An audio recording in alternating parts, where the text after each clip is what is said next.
שלום חברים, כאן אנחנו בעוד סרטון. אז היום יום שישי, שלום לכם.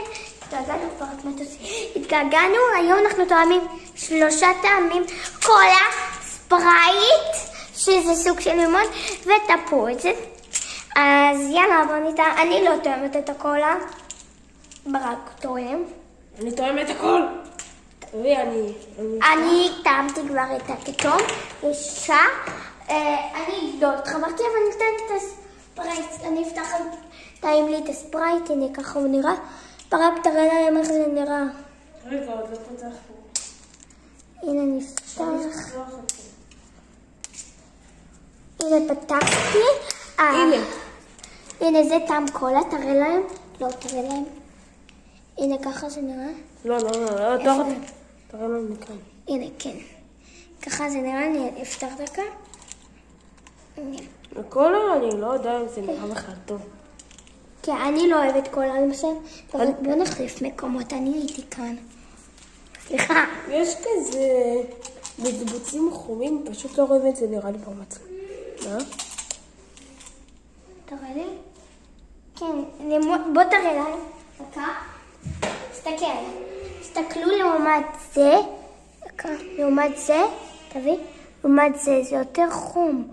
יאללה, על החיים ועל המוות, מה שנקרא. מה לקחת? ספרייט? כן. הקולה זה נמס מהר בפה. זה קולה.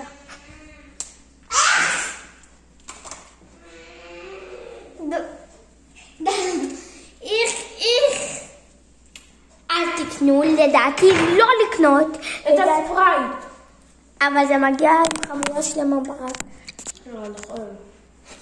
אז תתנו את זה לאח שלכם, תמתחו אותו. כן. בוא נמתח. רוצים לעשות סרטון של מתיחות? רוצה ברק? אולי. טוב, אז... אני טועם את הספרייט. יאללה ברק, בוא נראה. נפל לך. לא נורא. נפל לו הכל. נפל לי מהפה סך הכל. דקה, אני אראה לכם אותה. היא עכשיו יותר חומה. כי זה קולה. לא הבנתי את זה. טעים? תתרחק.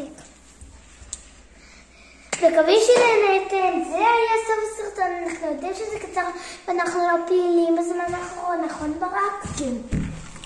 פשוט יש המון לימודים, תקופת לימודים. בחופש הגדול נפצץ בסרטונים, נכון?